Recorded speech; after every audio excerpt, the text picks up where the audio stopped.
자, 저희가 이제 지난번에 한번 스가랴서의 전체적인 그 내용에 대해서 이제 소개도 했고 1장, 2장도 일단 조금 들어가서 봤잖아요.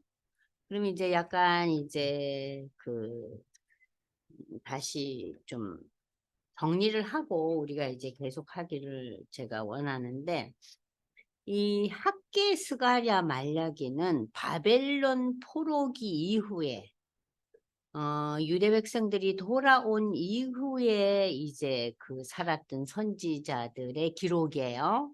그렇기 때문에 이제 그 중간기 바로 이전 시대죠. 중간기 여러분 이제 아시죠? 신약 시대 이전 시대를 중간기라 그러죠. 구약, 신약 그 사이를 중간기. 그러면 이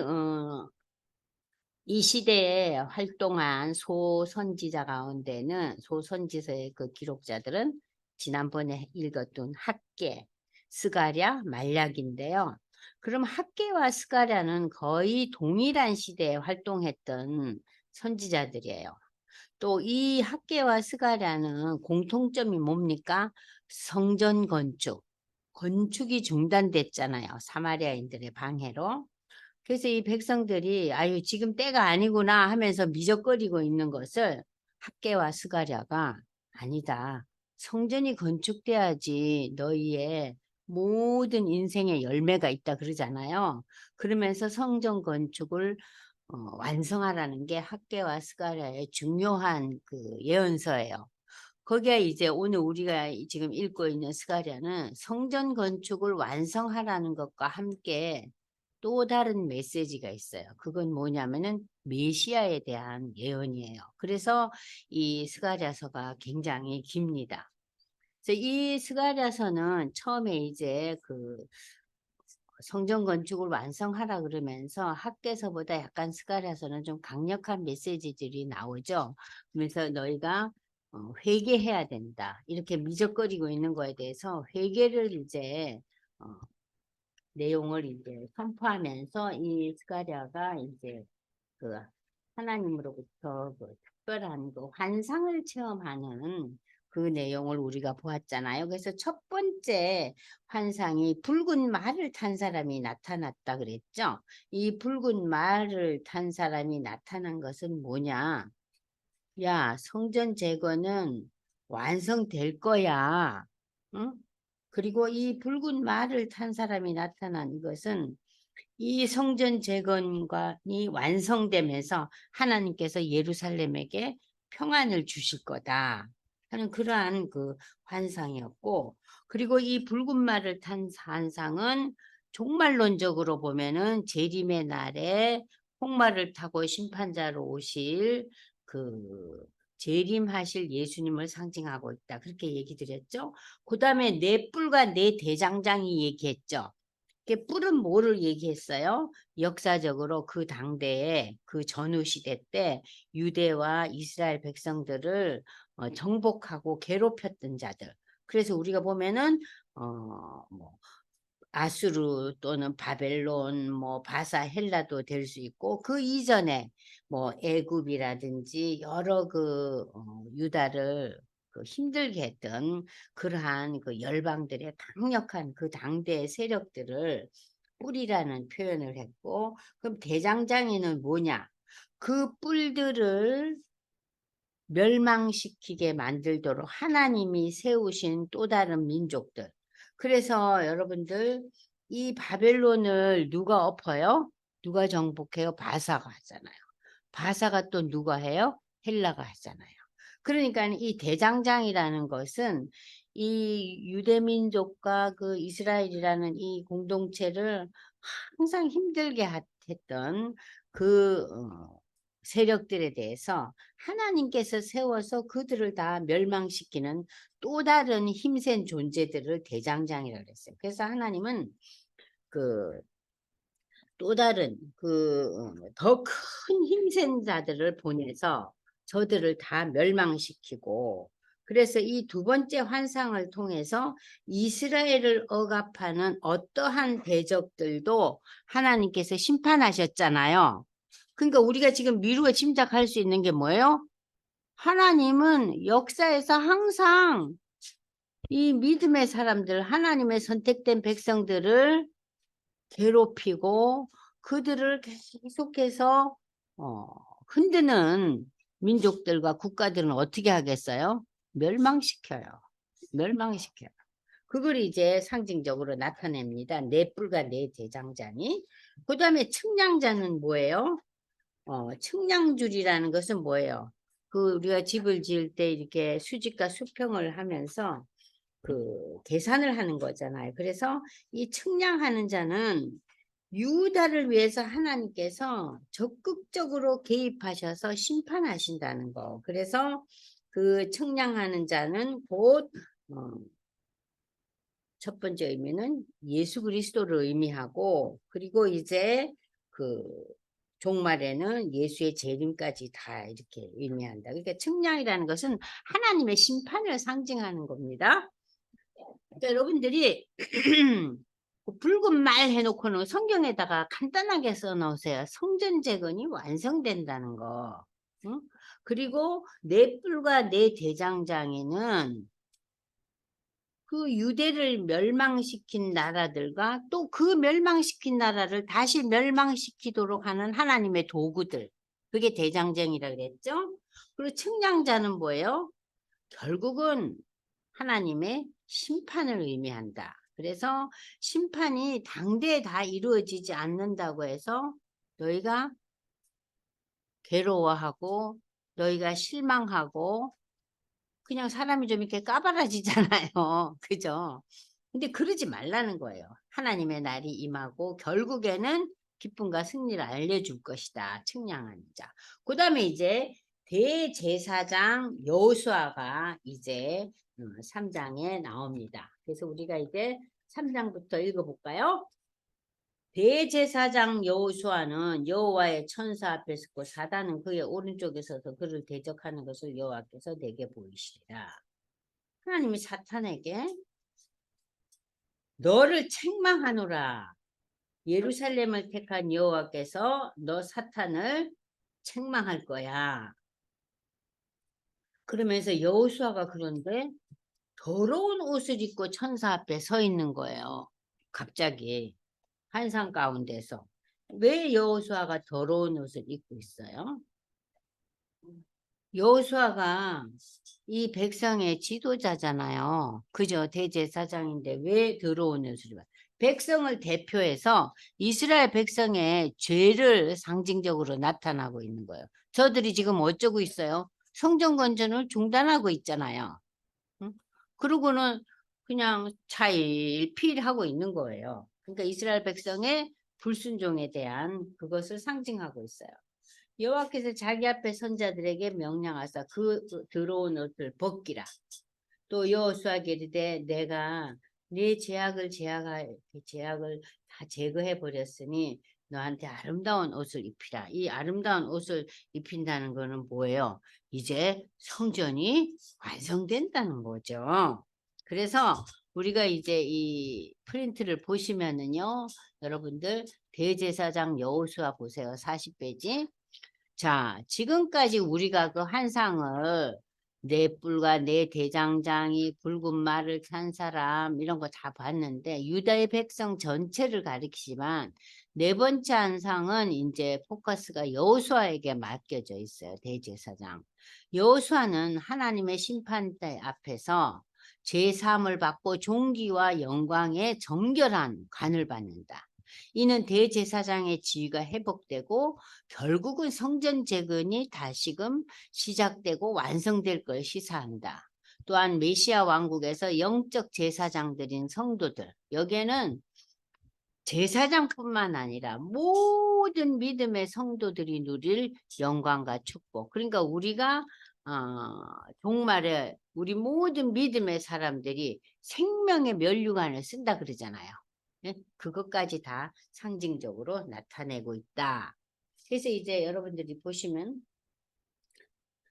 만군의 여호와의 말씀의 7절입니다. 3장. 내가 만일 내 도를 행하며 내 규례를 지키면 내가 내 집을 다스리고 뜰을 지키고 너로 여기 섰는 자들 가운데 왕래하. 그러니까 인생에 복을 주신다는 거죠. 대제사장 여호수아야, 너와 내 앞에 앉은 내 동료들은 내 말을 들을지라. 이들은 예표의 사람들이라. 내가 내 종 싹을 나게 하리라. 예표라는 것은 상징적인 그 하나의 그 의미들인데 어떤 의미냐? 내 종 싹을 난다. 이 종 싹을 낳는다는 것은 이 세 줄기에서 누가 와요? 예수가 오잖아요. 이 내 종 싹이라는 것은 이 세의 줄기에서 오신 예수를 가리키는 거예요. 그러니까 구원자가 이제 올 거라는 거예요. 만군의 여호와가 말하노라, 내가 너 여호수아 앞에 세운 돌을 보라.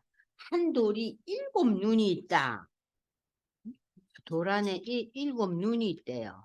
이거 너무 이상한 표현이죠. 그럼 우리 여기 한번 보겠어요. 7눈을 우리가 프린트해서 한번 찾아볼게요. 7눈이 어디로 갔냐? 자, 여기 있죠? 찾았죠? 이 7눈이라는 것은 보통 동물들은 눈이 2개죠. 그죠? 여러분 생선도 양쪽에 2눈이 있죠. 그죠? 사람도 눈이 2개예요. 그럼 7눈은 2눈 대 7눈을 비교해 보세요. 비교가 안 되죠. 그러니까 7눈은요. 전지전능을 못 보는 게 없다는 거예요. 모든 것을 다 관할한다는 거예요. 7눈이 계시한 그리스도의 모습을 신구약에서는 여호와의 신, 지혜의 신, 총명의 신, 모략의 신, 재능의 신, 지식의 신, 여호와를 경외하신 이 모든 것을 다 포함하고 있어요. 그 7눈, 그러니까 전지전능한 그 하나님의 눈, 그걸 가리킵니다. 7눈이 있는데 돌에 내가 거기에 새길 것을 새기며 이 땅의 죄악을 하루에 제거하리라. 만군의 여호와가 말하노라. 그날에 너희가 각각 포도나무와 무화과 나무 아래로 서로 초대하리라 하셨느니라. 자, 여기서 그러니까는 이 대제사장 여호수아의 그 대관식 누릴 축복을 얘기하고 종말에 이제 메시아 왕국에서 영적인 제사장들인 예수를 믿는 모든 성도들이 누릴 영광과 축복을 여기서 다 말하고 있습니다. 그리고 이제 5번째, 감람나무 사이에 등대. 여러분들 그 등대 저기 그림으로 보셨잖아요. 그죠? 이렇게 동그랗게 생겨갖고 등대 있잖아요. 그 등대가 성전 안에 성소에 항상 있었잖아요. 그 등대는 불을 밝히잖아요. 자, 그러면서 내게 말하던 천사가 다시 와서 나를 깨우니 마치 자는 사람이 잠에서 깨어난 것 같은데 또 한 상을 봅니다. 아니, 뭡니까? 이게 순금으로 만든 등잔대네요. 그래서 여기서 말하는 순금 등잔대는 무엇을 상징하냐? 성전을 상징합니다. 그 위에 기름 그릇이 있고 불을 밝히는 기름 그릇 7등잔이 있는데 등잔 위에서 7관이 있고 그 등잔 곁에 2 감람나무가 있는데 하나는 기름 그릇 오른쪽에 하나는 왼쪽에 있나. 이게 뭡니까? 그러니까 천사가 물어보니까 내가 이게 뭔지 아니 그랬더니 아우 몰라요 저는 아무것도 몰라요 그랬더니 여호와께 스룹바벨에게 말씀이 이러하니라. 자, 스룹바벨은 그 당시에 총독이었잖아요. 그러니까 이 시대의 대표적인 인물이 유대 백성들을 그 바벨론 포로에서 돌아와서 성전 재건을 하게 하는 2 지도자가 누굽니까? 스룹바벨과 여호수아잖아요. 그러니까 스룹바벨에게 하신 말씀을 여러분들이 지금 제가 있는 거 잘 들어보세요. 만군의 여호와 하나님이 무슨 말씀을 하냐면은 스룹바벨에게 힘으로도 되지 아니하고 능력으로도 되지 아니하고 오직 나의 영으로 된다. 이건 뭐예요? 인간의 힘과 인간의 능력, 인간의 지혜와 인간의 애씀, 수고, 이 모든 것들이 아니고 오직 하나님의 성령만이 이것을 가능케 한다. 가능케 하는 게 뭐예요? 뭔지 아는 거예요. 우리가 예수를 처음 믿을 때 예수를 주로 고백할 때 십자가의 예수가 나를 위해서 돌아가셨다는 그 신앙 고백이 성령의 인도함이 아니고선 할 수 없잖아요. 왜냐하면 인간적인 지식이나 또는 인간적인 도덕성이나 또는 자기의 경험에 의해서 십자가의 예수를 신앙 고백하는 것은 있을 수가 없잖아요. 그죠? 우리가 그걸 인정하잖아요. 근데 여기서도 마찬가지예요. 이 모든 하나님의 역사에 대해서 이해하고 알아듣고 그것이 내 마음에 와닿는 것은 누구의 힘이에요? 성령의 역사라는 것을 이야기하고 있어요. 그래서 우리가 스가랴서가 뭐 되게 기네. 도대체 무슨 얘기야? 성경은 왜 이렇게 두터워? 그러나 그 두텁고 어려운 이해할 수 없는 내용들이 성령의 인도하심으로 하나씩 하나씩 알아가는 거예요. 그래서 지금 성령의 함께 하심으로 우리가 알 수 있다는 것을 선포하면서 말을 이어갑니다. 천사가. 큰 산아 네가 뭐냐? 네가 스룹바벨 앞에서 뭐가 된다고요? 평지가 돼. 이거 산이라는 것은 뭐냐면요. 대적하는 세력들이에요.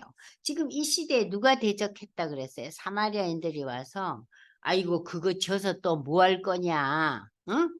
그러면서 쏙삭질을 하잖아요. 그런데 그 대적하는 세력들이 누구냐? 수룹바벨 앞에서 그 대적 세력들은 평지가 된다는 것, 산이 평지가 된다는 것은 산이 허물어진다는 거 아니에요. 그러니까 그 세력들이 허물어진다는 거예요. 누구 앞에서? 하나님의 택한 자 수룹바벨 앞에서. 그가 머릿돌을 내놓을 때 무리가 외치기를 은총 은총이 그에게 있을지어다 하리라 하셨고 여호와의 말씀이 또 내게 임하여 수룹바벨의 손이 이 성전의 기초를 놓았은즉 그의 손이 또한 그 일을 마치리라. 여호와께서 나를 너에게 보내신 줄을 내가 알리다. 자, 결국 수룹바벨이 이 성전 건축을 완성시킬 거라는 거예요. 그러면서 작은 일의 날이라고 멸시하는 자가 누구냐? 사람들이 스룹바벨의 손에 다림줄이 있음을 보고 기뻐하라. 이 일곱은 온 세상에 두루 다니는 여호와의 눈이라 하니라. 자, 이것을 그 성전 건축을 자, 이 시대 사람들은요. 솔로몬의 성전에 비해서 이 스룹바벨 성전은 목조였잖아요. 그러니까 좀 초라하기도 하고 뭔가 이렇게 화려하고 그렇지 않았기 때문에 그 성전 건축이 뭐 그렇게 대수롭냐 하고 비웃는 자들도 있다는 거예요. 그리고 그런 부분에 대해서 지금 말씀을 주는 거예요. 그러나 하나님께서 이 일을 기뻐하시고 수룹바벨의 손에 다림줄이 있다는 거예요. 뭐예요? 수룹바벨에게 모든 정권을 위임하셨잖아요. 지금 수룹바벨은 이 시대의 유대 민족을 다스리는 자예요. 유대는 지금 왕권이 다 무너졌잖아요. 예? 그리고 수룹바벨과 그리고 제사장 여호수아가 그들을 다스리는 지도자들이었어요. 그 얘기입니다. 그러면서 이 일곱은 온 세상에 두루 다니는 여호와의 눈이라 하니까 여호와의 눈이 다 지켜볼 거다는 거죠. 내가 그에게 물으되 등잔대 좌우에 두 감람나무. 그러니까 여러분들이 그 등잔대를 이렇게 보시면은 좌우에 두 감람나무가 있는데 이 두 감람나무 가지는 뭐냐 그랬더니 이르되 이는 기름 부음 받은 자들이 둘이니 온 세상의 주 앞에 서 있는 자들이야. 이 둘이 누구예요? 스룹바벨과 여호수아잖아요. 그러니까 이 여기서 말하는 두 감람나무는 뭘 상징한다고요? 이 시대를 대표하는 수룹바벨과 여호수아, 수룹바벨과 여호수아를 말하는데 그 사이에 숭금 등잔대가 있다는 거예요. 숭금 등잔대가 제가 뭘 상징한다 그랬죠? 성전을 상징한다 그랬죠? 그러니까 이 두 사람이 결국 이 성전을 완성할 거라는 거예요. 이해되시죠? 그 다음에 이제 5장에 가면은 날아가는 두루마리가 나와요. 두루마리는 원래 뭘 상징해요? 율법이잖아요. 율법이 기록된 걸 그 두루마리 글이라 그러죠? 그러면서 다시 이제 천사가 묻되 뭘 보냐? 어머, 두루마리가 날아가네요. 그리고 길이가 20규빗이고 너비가 10규빗이면은 길이가요. 20규빗은 1규빗이 한 50cm 정도니까 이게 한 10m 정도 되거든요. 그리고 너비는 5m면 이게 상당히 크잖아요. 그죠? 그러니까 우리가 보통 생각하는 저기 뭐예요. 보통 그런 두루마리가 아니고, 그러니까 두루마리가 이게 일종의 약간 펼쳐져 있는 것 같아요. 엄청나게 커요. 10m, 5m가 날아가려면 엄청나죠. 그가 내게 이르되 이는 온 땅에 내리는 저주라. 도둑질하는 자는 이쪽 글대로 끊어지고 맹세하는 자는 저쪽 글대로 끊어지니라. 이거는 뭐냐면은 자 보세요. 이 율법책에 기록이 되어 있는 말씀은 뭐예요? 하나님께서 너희가 이 기록된 말씀을 순종하고 따르면은 오케이, 너희가 내 백성이 되고 나의 은혜를 누리고 평강을 누리고 복을 누릴 것이지만 이 율법책의 말씀을 외면하고 니네 마음대로 니네 좋은 대로 산다면 니네는 멸망할 것이다. 그게 율법 아니에요. 그러니까 여기서 하나님의 심판이 너희가 지금 순종하지 않을 때 임할 거라는 거예요. 그러니까 이 율법은 심판을 어떤 의미에서 상징하고도 있어요. 그러니까 율법을 받아들이면은 율법은 구원과 축복이지만 율법을 거부하면 심판이죠. 하나님의 저주가 임한다는 거예요. 그래서 만군의 여호와께서 내가 이것을 보냈나니 도둑의 집에도 들어가면 내 이름을 가리켜 망령되이 맹세하는 자의 집에도 들어가서 그의 집에 머무르며 그 집을 어떻게 해요? 사른다. 그 율법의 그 말씀에 의해서 망하는 자도 있고 건지는 자도 있다. 그런 얘기가 되겠죠. 그러니까 지금 우리가 그 날아가는 그 두루마리라는 것은 하나님의 그 심판과 구원을 상징하고 있는 거예요. 내게 그렇게 얘기하던 천사가 와서 또 뭘 보냐 그랬더니 이것이 에바인이라 하시고 또 이르되 온 땅에서 그들이 모양이 이러하니라. 자, 여러분들 이제 우리가 프린트를 보시면 다시 날아가는 그 두루마리와 여인에 대한 얘기하는데 이 환상에 나타난 두루마리는 조금 전에 제가 얘기했듯이 하나님의 율법책을 상징한다 그랬죠. 근데 이것이 날아간다는 표현은요. 여러분들 걷는 자가 빨라요? 날아가는 자가 빨라요? 예, 날아간다는 것은 심판이 곧 그냥 빨리 곧 온다는 소리예요. 날아간다는 것은. 그럼 기어가는 게 제일 늦죠. 기어가는 거, 걷는 거, 날아가는 거. 근데 심판이 이렇게 빨리 아주 급박하게 이루어질 거라. 그래서 여기 이제 두 여인이 나오는데 두 여인은 뭐 학자들마다 달라요. 어떤 학자들은 뭐 악한 그러니까 뭐 악인을 가리킨다. 그런데 여기서 또 어떤 주석가들은 여호와의 사자를 상징하기도 한다. 이 환상을 통해서 만연되어 있던 부도덕한 그 시대의 삶, 도덕질하고 거짓 맹세하는 거에 대해서 하나님께서 신속하게 율법책을 기준하여 던지겠다는 건데, 특히 이 여인을 에바, 범죄의 양을 재는 기준 속에 던져놓고 에바를 옮긴다. 이렇게 하니까 범죄가 이 에바 속에 이렇게 들어가 있는데 이것을 이제 하나님께서 보여주시는데 이 에바를 옮긴다는 것은 이 시대 이후에 거의 600년 이후에 AD 66년 여러분이 잘 기억하시죠? 유대인들이 로마에 반란을 일으켜요. 예루살렘에서. 그래서 그 예루살렘에 세워졌던 지금 시대는 지금 우리가 지금 얘기하는 시대는 스룹바벨 성전을 지금 완성해야 된다는 그 시점이지만 앞으로 역사는 스룹바벨 성전이 완성되고 스룹바벨 성전이 회파되잖아요. 어떤 식으로 회파돼요? 그게 막 돌무더기가 된다는 것이 아니라 그 속에 제우스 신을 세우고 그 속에 돼지피를 뿌리고 안티오쿠스 에피파네스에 의해서 그런 여러 가지로 인해서 성전의 원래 모습이 회파당하잖아요. 성전이. 자, 그 가운데 이제 성전에서 이제 그 제물을 올리고 하는 것이 사라지는 거예요.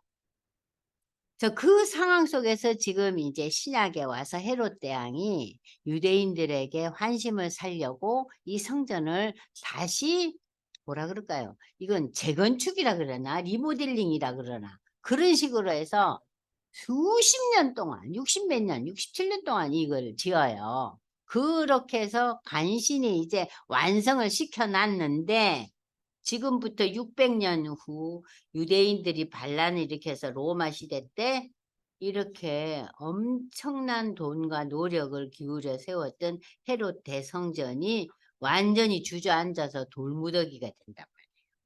그걸 얘기하고 있어요. 자, 보겠습니다. 그래서 본문을 한번 여러분이 보셔야 돼요. 본문으로 들어가면 아니 근데 여인이 앉았고 둥근 납조각이 있고 이걸 악이라 하고 그 여인을 에바 속으로 던져놓고 납조각을 에바 아기에 던져놓고 내가 보니 두 여인이 나오는데 하계 날개 같은 날개를 달고 있고 그 날개에 바람이 있고 아니 날개에 바람이 있으면 얼마나 빠르겠습니까? 그들이 에바를 천지 사이에 들었기로. 자, 날개 달린 여인들이 내가 내게 말하는 천사에게 묻되 그들이 에바를 어디로 옮겨갔습니까? 신할 땅으로. 신할 땅이라서 오늘날 바벨론이에요. 자, 그걸 위해서 집을 지으려 한다. 준공되면 그것이 제 처소에 머물게 되리라. 자, 이것이 지금 무엇을 의미합니까? 바벨론 땅으로 그걸 가지고 가서 집을 짓는다는 거, 신할 땅으로 간다는 건 이거는 뭐예요? 자, 여러분들 지금 그 유대 백성들이요.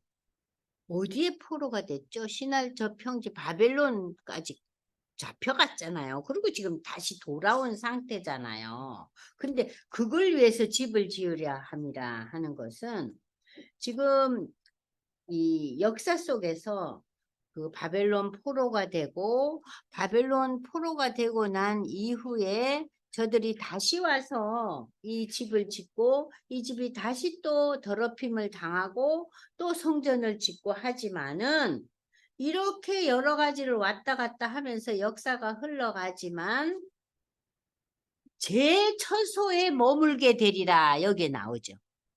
네? 성전이 주저앉았잖아요. 586년에. 70년 만에 516년에 성전이 세워졌잖아요. 그죠? 그런데 다시 성전이 더럽힘을 당했잖아요. 네?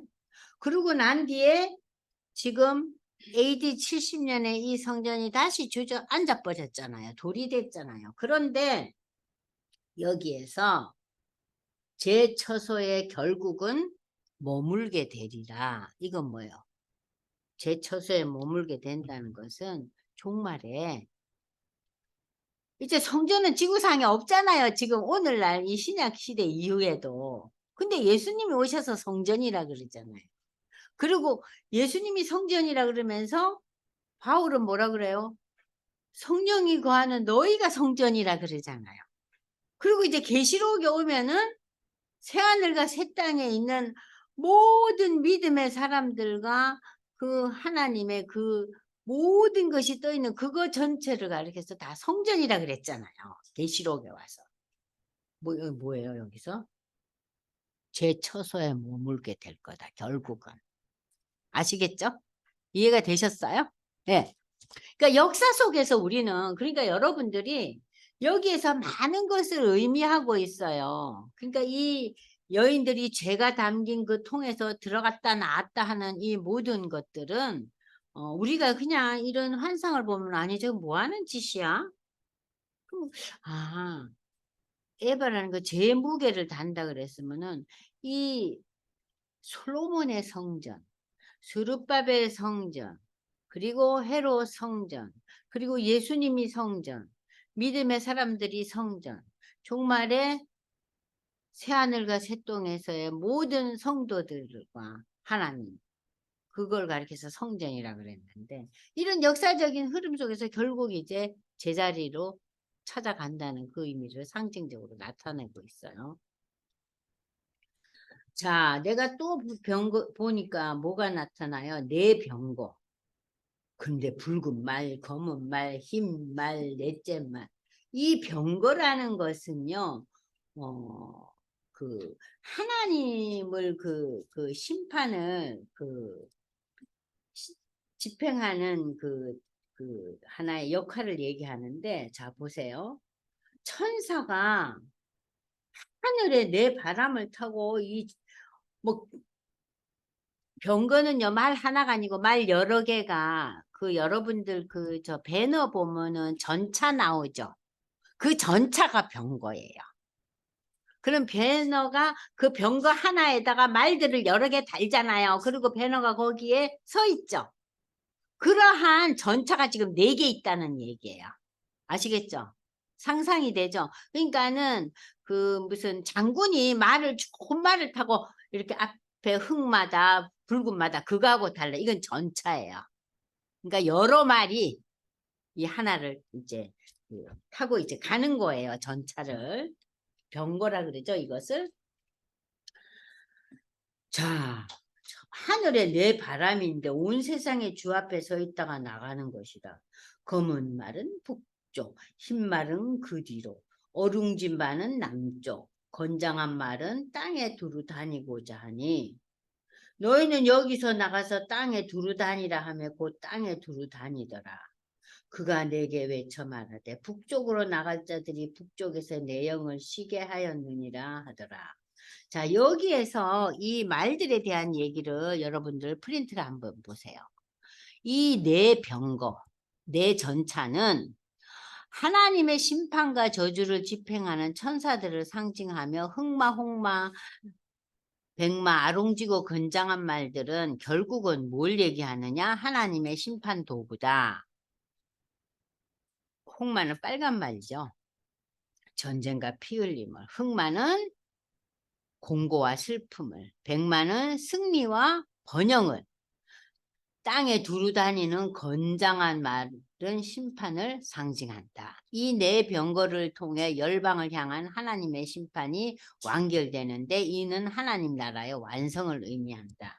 그러니까는 이 말들은 이제 하나님의 심판을 집행하는 천사다. 그렇게 여러분들이 거기다 써놓으세요. 하나님의 심판을 집행하는 천사들이다. 그런데 그가 내게 외쳐 말하되 북쪽으로 나갈 자들이 북쪽에서 내 영을 쉬게 하였느니라. 그러니까 이게 지금 과거잖아요. 쉬게 했다. 그럼 북쪽에서 나갈 자들이 북쪽에서 내 영을, 지금 이건 뭐냐면은 그 시대가 어느 시대예요? 바사 시대죠. 그래서 북쪽 땅에서 바사 왕국이 와서 내 영을 쉬게 했다 하는 것은 지금 유대 민족들에게 뭘 줬어요? 다시 성전을 짓게 하고 저들이 회복되는 도구의 역할을 한 바사 왕국을 지금 빗대어서 얘기하고 있는 거예요. 그래서 우리는 다시 한번 여기서 알 수 있는 것이, 여러분들 아까 우리 네 대장장이 기억나죠? 그죠? 바벨론에 의해서 멸망했는데 하나님이 어떤 도구를 다시 세우셨어요? 바사라는 도구를 하나님이 세워서 그들이 바벨론을 엎어놓고 너희들을 구원시켰다. 지금 그 얘기가 여기에 대비되고 있는 거예요. 그러니까 이 시대적인 환상이나 모든 내용들을 이해를 하시려면요, 그 시대의 상황에 대한 역사의 흐름을 알으셔야 돼요. 그걸 모르면 이해를 도저히 못해요.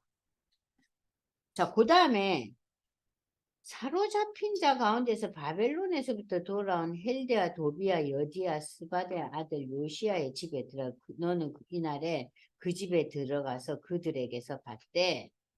자, 이 유대의 이제 지도자들한테 가서 은과 금을 받아 멸루관을 만들어 여호사닥의 아들 대제사장 여호수아의 물 지금 뭐예요? 와 지금 이제 어?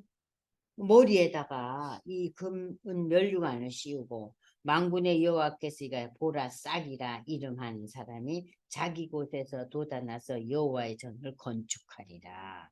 그러니까 이 싹이라는 건 누굴 얘기한다 그랬고 메시아를 얘기한다 그랬잖아요. 그러니까는 이 모든 지금 역사 속에서 일어나고 있는 지금 오늘날에는 지금 누가 이 모든 것을 지금 담당하고 있어요. 여호수아와 스룹바벨이 하고 있잖아요. 그러나 저들은 누구의 밑그림이에요? 메시아의 밑그림이라는 거예요. 그래 보라 싹이라 이름하는 사람이 돋아나서 결국 여호와의 전을 지금 오늘 이 시대에는 여호수아와 스룹바벨이지만 종말에는 완성될 거다. 메시아를 통해서 메시아 자신이 성전이고 그 메시아를 주로 고백하는 자들이 성전이 될 것이고 그 메시아가 재림할 때, 초림할 때와 재림할 때를 구별하면서 재림할 때 성전이 완성된다. 그것이 여러분이 잘 아시는 새 예루살렘이에요. 이해되시죠? 네. 그가 여호와의 전을 건축하고 영광도 얻고 그 자리에 앉아서 다스릴 것이요 또 제사장이 자기 자리에 있으리니 이 둘 사이에 평화의 의논이 있으리라. 자, 여호수아의 그 대관식이 있고 이 시대에 잠시 평안이 있을 것이다. 이건 뭡니까? 이 시대는 잠시 잠깐의 평안이지만 앞으로 일어날 그 예수 그리스도의 이 대관식 그리고 종말에 일어날 그 새 예루살렘에 있어서는 온전한 평안과 기쁨이 있을 거라는 거죠. 그래서 여러분들이 지금 여호수아의 대관식까지 하면서 이제 그 환상이 끝나요. 그러면 지금 이제 환상을 다시 보겠습니다. 8개니까 얼마나 헷갈려요. 붉은 말은 뭐예요? 결국은 성전이 재건된다. 내 뿔과 내 제장장인 여러분들 확실하죠? 이건 역사적인 얘기죠. 그 다음에 측량자. 측량자는 뭐야? 하나님 심판이라는 얘기.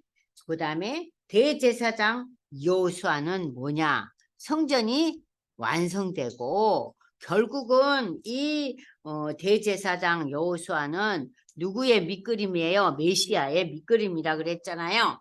두 감람나무 사이에 순금등대는 지금 여호수아와 그 스룹바벨 가운데 순금등대가 뭐라 그랬어요? 성전이라 그랬잖아요.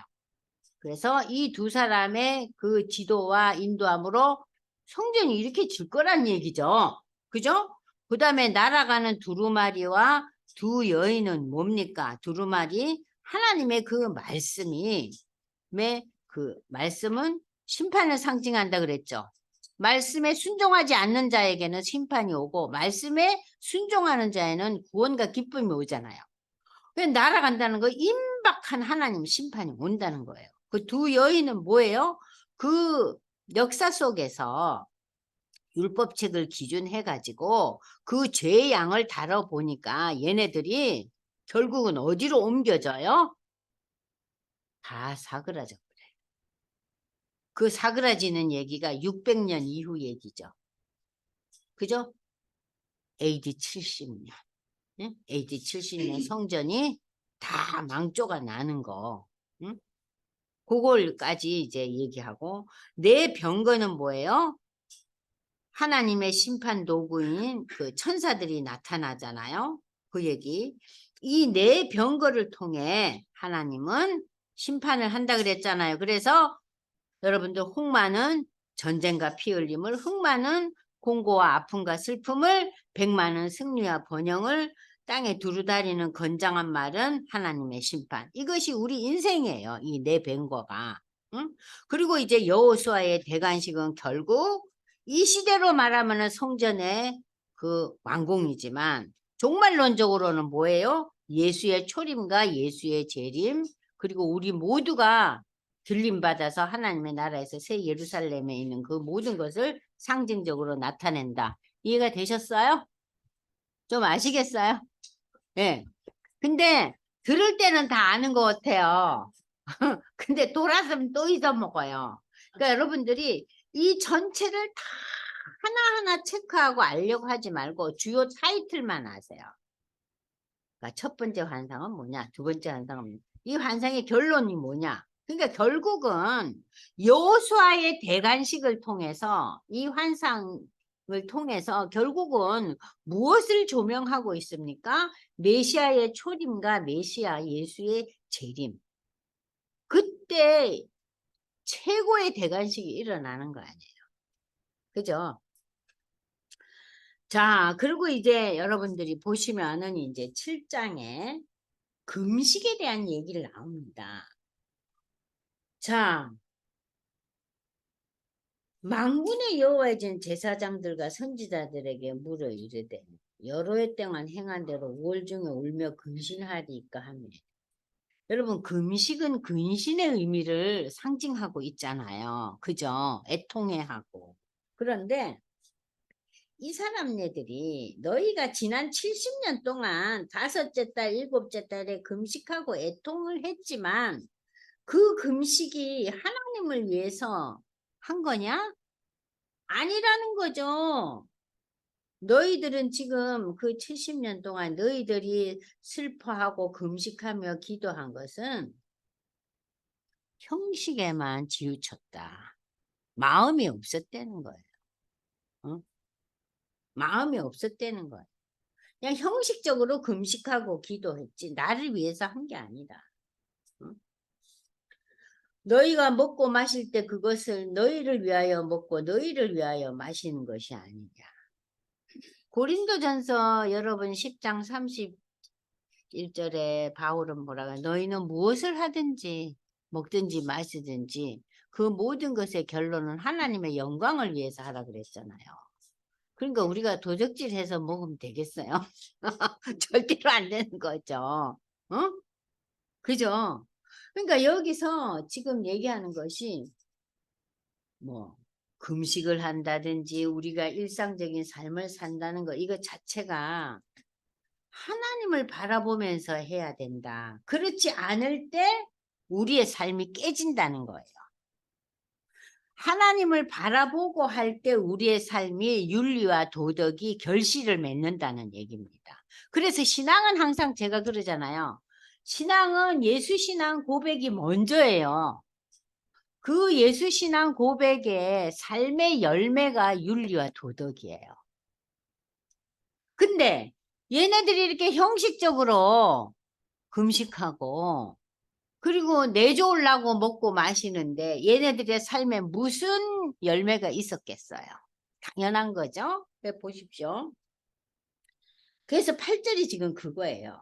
그렇게 너희가 형식적이었고 너희가 너그를 위해서 먹고 마셨는데 너희는 진실한 이제 재판을 행하고 서로 인애와 긍휼을 베풀고 가부와 고아를 돌보고 나그네를 돌보고 이들을 압제치 말고 너희끼리 서로 해하고 마음에 악함을 도모하지 말라 그랬어요. 그러니까 인간 실존들은요. 하나님 앞에서의 죄에 대한 고백과 십자가의 신앙 고백을 하지 않으면은 하나님이 진정으로 원하시는 이웃사랑을 할 수가 없는 거예요. 왜 그래요? 성령의 인도함이 없기 때문에. 인간적인 수고와 노력으로 아까 뭐 된다 그랬어요? 안 된다 그랬어요? 안 된다는 거예요. 왜냐하면 우리 인간은 죄인이기 때문에. 자, 그들이 듣기 싫어하고 등 돌리고 듣지 아니하고 귀를 막고 그 마음이요. 여기 12절에 보니까 금강석 같대요. 제일 딱딱한 돌이 다이아몬드잖아요. 얼마나 마음이 아주 그냥 굳어 있었으면은 여기 금강석이라. 금강석 같게 하여 율법과 만군의 여호와가 그의 영으로 예 선지자를 통해서 전한 이러한 말씀들을 듣지 아니하므로 큰 진노가 하나님께로부터 왔다.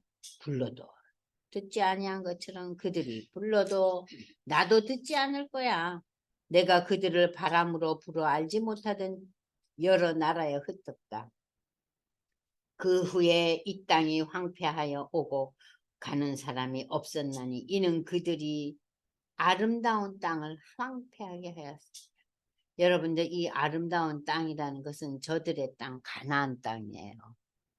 그래서 그 하나님이 모세에게 뭐라 그래요? 너희는 젖과 꿀이 흐르는 땅으로 간다 그러잖아요. 젖과 꿀이 흐르는 땅. 자, 그런데 황폐해지고 오고 가는 사람이 없을 것이다.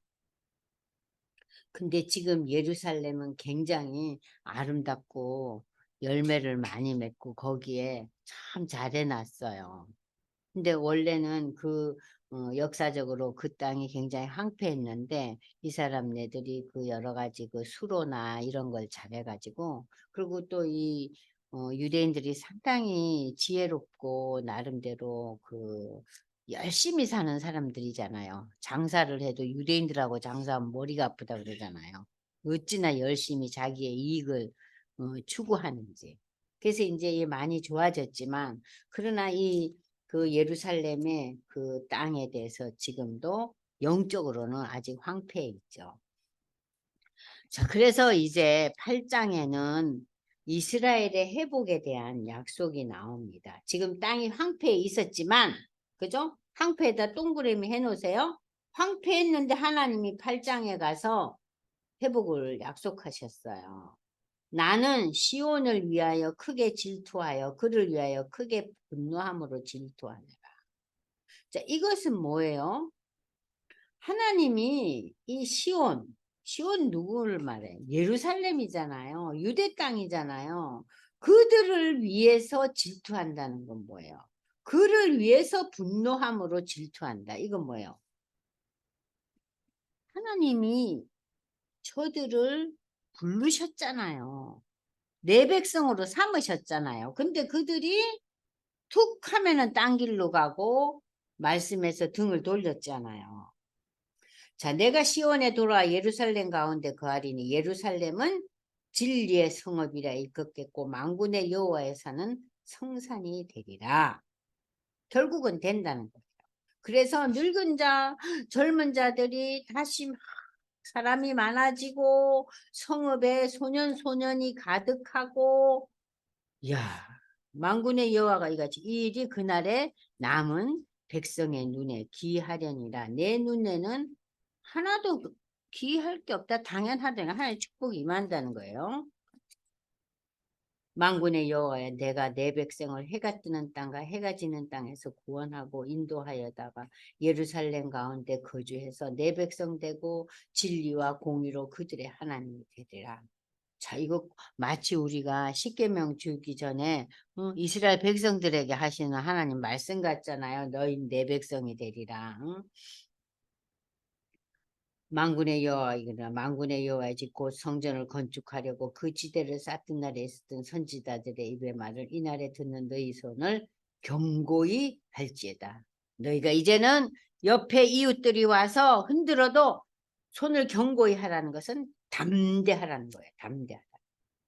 이날 전에는 사람도 싹을 얻었고 짐승도 싹을 받지 사람이 원수로 말미암아 평안히 출입도 못했으나 내가 모든 사람을 서로 풀어주게 하였고 만군의 여호와 이제는 내가 이 남은 백성 대학을 옛날과 같이 아니하고 저들에게 평강의 씨앗을 얻을 것이라.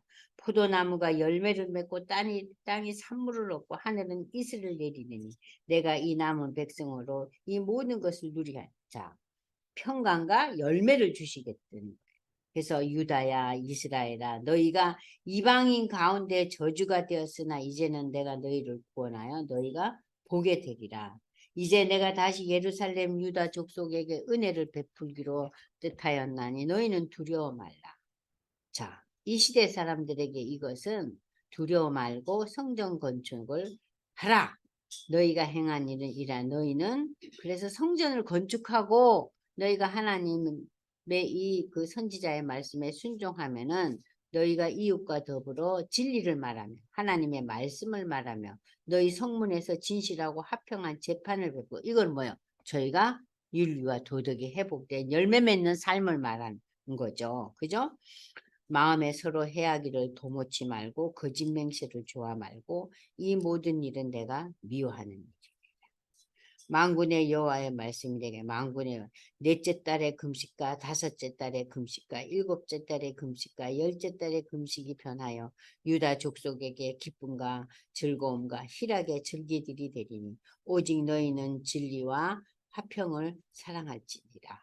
만군의 여호와가 이같이 말하나 다시 여러 백성과 많은 성읍의 주민이 올 것이라. 그러니까는 이 예루살렘에 큰 축복이 임한다는 거예요. 그러니까 너희는 여호와를 찾고 여호와께 은혜를 구하자 하면 나도 가겠노라 하겠으며 많은 백성과 강대한 나라들이 예루살렘으로 와서 만군의 여호와를 찾고 여호와의 은혜를 구하라. 만군의 여호와가 이같이 말하노라. 그날에는 말이 다른 랭귀지가 다른 이방 백성 10명이 유다 사람 하나의 옷자락을 잡을 것이다. 이건 뭐예요? 이방인의 구원이에요. 그러니까 여러분들 이 이방인의 구원이 언제 대대적으로 일어납니까? 예루살렘에 엄청난 핍박이 임했죠. 예루살렘 교회에. 그죠? 유대인들이 예수 못 믿겠잖아요. 그래서 그들이 어디로 흩어져 갑니까? 이방 땅, 오늘날의 터키 지역이죠. 소아시아에 흩어지고. 그리고 이제 그들이 멀리 로마와 그리스 땅까지 다 도망을 가고 거기서 토굴을 짓고 그러잖아요. 근데 그들을 위해 세운 존재가 바로 바울이었잖아요. 그죠? 그러니까는 이 복음의 정말 처음 터전은 예루살렘이었어요.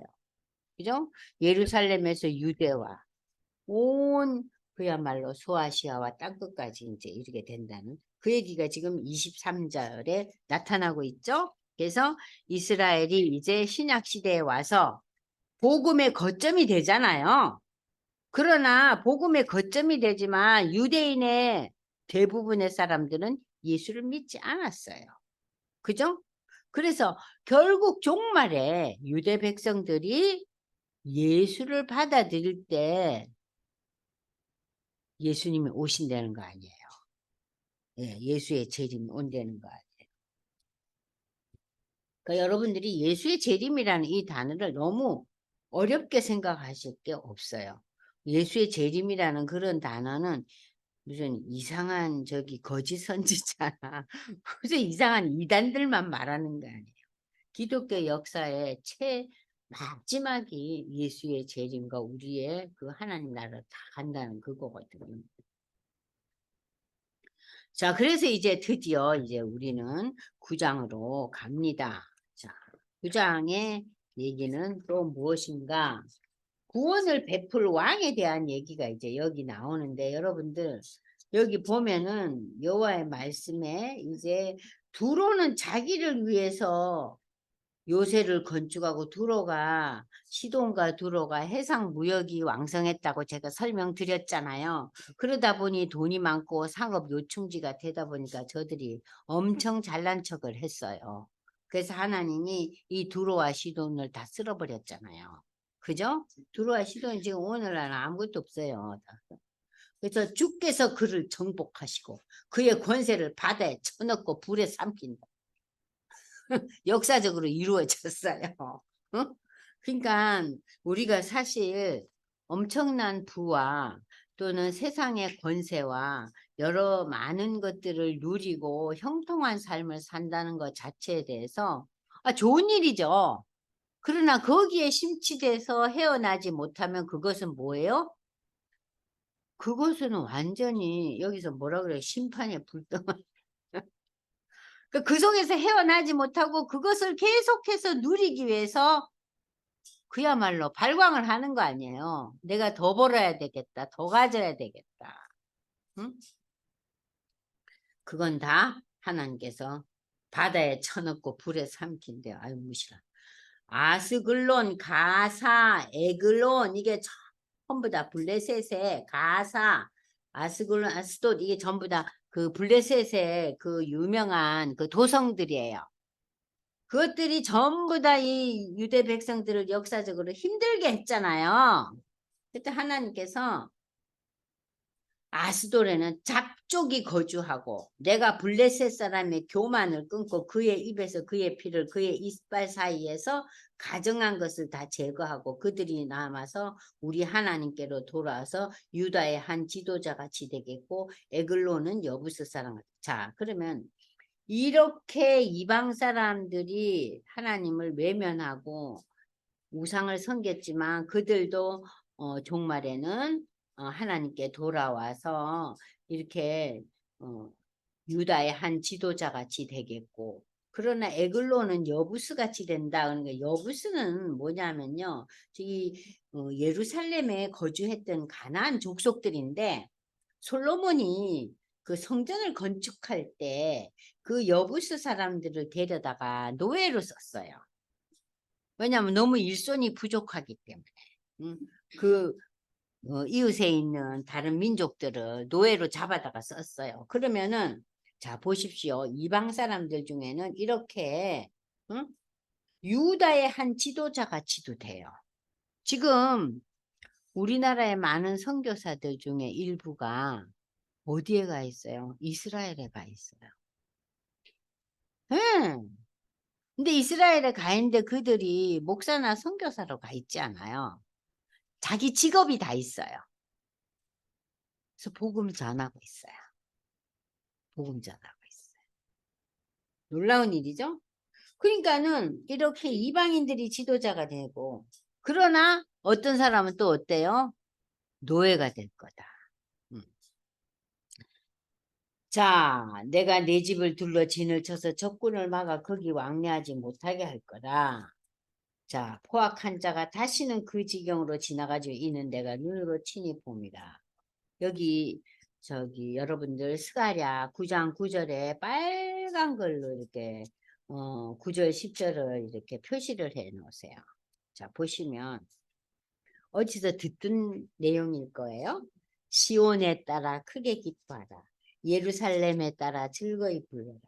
보라 내 왕이 내게 임하리니 그는 공의롭고 구원을 베푸시는 겸손해서 나귀를 타시나니 나귀의 작은 것 곧 나귀 새끼를 타고 올 자다. 이거 어디서 보셨어요? 예수님이죠? 그래서 여러분들이 지금 마태복음 21장 이건 한번 읽어보려고 그럽니다. 1절에서 11절. 여러분들 그 성경에 마태복음 21장 1절에서 11절이라고 그 성경에다가 그 스가랴 9장 9절에다 써놓으세요. 마태복음 21장 1절에서 11절을 같이 읽겠습니다. 네, 마태복음 21장 1절에서 11절. 그들이 예루살렘에 가까이 가서 감난산 벳박에 이르시되 예수께서 두 제자를 보내시며 이르시되 너희는 맞은편 마을로 가라. 그리하면 곧 매인 나귀와 나귀 새끼가 함께 있는 것을 보리니 풀어 내게로 끌고 오라. 만일 누가 무슨 말을 하거든 주가 쓰시겠다 하라. 그리하면 즉시 보내리라 하시니 이는 선지자를 통해 하신 말씀을 이루. 선지자 누구예요? 스가랴. 시온 딸에게 이르기를 내 왕이 내게 임하느니 그는 겸손하여 나귀 곧 멍에 매는 짐승의 새끼를 탓도다 하라 하였느니라.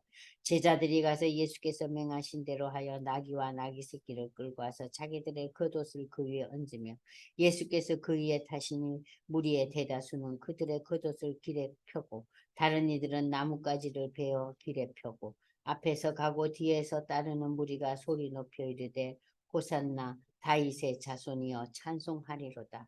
주의 이름으로 오시는 이여 가장 높은 곳에서 호산나 하더라. 호산나라는 구원하소서라는 의미예요. 예수께서 예루살렘에 들어가시니 온 성이 소동하여 이르되. 그러니까 예루살렘에 그야말로 뭐 좀 한데는 사람들이 이 꼴을 보고 아니 무슨 거지 같은 것들이 지금 뭐 하는기요? 무슨 말도 근사한 말이 아니고 이거 뭐예요? 나귀 새끼 따고 그냥 옷을 밑에다 깔고 왕들이 갈 땐 거기다 빨간 얼마나 멋진 걸 깔아요. 근데 지금 이 형색이 어때요? 얼마나 초라해 보여요. 그런 모양이었어요. 그랬더니 무리가 이르되 갈릴리 나사렛에서 나온 선지자 예수라 하니라. 그러니까 우리가 스가랴 9장 9절의 말씀이 마태복음 21장 1절에서 11절에 그대로 나오죠. 그죠? 예수님 오신다는 거예요. 뭘 타고? 나귀 타고. 내가 에브라임의 병거와 예루살렘의 말을 끊겠고 전쟁도 칼도 끄니 그가 이방 사람에게 화평을 정할 것이요 그의 통치는 바다에서 바다까지 이르고 유브라데 강에서 땅끝까지 이르고 유브라데 강이라는 그 지역을 얘기하고 땅끝까지 이 복음이 널리 펼쳐나갈 거라. 자, 그래서 여기는 여러분들이 좀 띄고 그 다음에 14절 보세요. 여기는 뭐 별 어렵지 않아요. 여호와께서 나타나셔서 나팔을 불게 하시면 남방 회오리 바람을 타고 가실 것이다. 만군의 여호와께서 그들을 호위하실 것이다. 그리고 이날에 그들의 하나님 여호와께서 그들을 자기 백성의 양떼같이 구원하시리니 그들이 왕관의 보석같이 여호와의 땅에 빛나리로다. 그의 형통함과 그의 아름다움이 어찌 그리 큰지 곡식은 청년을 새 포도주는 처녀를 강건하게 하리라. 그러니까 이제 여기서 지금 이야기하는 것은 이 시대에 지금 하나님의 놀라운 은혜가 임해서 유대 땅에 이러한 엄청난 축복이 임해진다는 얘기는 아니에요. 유대가 그렇게 그 신약 시대나 이때 그렇게 뭐 세계 열방들이 보기에 잘 사는 그런 나라는 아니었어요. 그러니까 지금 이 내용은 종말을 예고하는 그런 얘기들이죠. 그래서 지금 이제 우리가 쭉 읽어봤고 10장에 와서 하나님께서 이제 이 구원을 이제 약속하시는 그런 장면입니다. 그럼 여러분들이 지금까지 읽으시면서 어떠셨어요? 좀 내용이 많다 보니까 쉽지는 않죠. 그죠? 쉽지 않아요. 굉장히 여러 얘기들이 많으니까 제가 요 10장, 11장, 12장, 13장, 14장을 다 하고 마지막에 여러분들과 나눔을 할 거예요. 그러니까 지금부터 한 5분 쉬시고요. 들어오세요. 그때 다 설명하고 난 뒤에 나눔을 하겠습니다. 14장까지 공부하고요. 아셨죠? 예. 잠깐 쉬고 하겠습니다.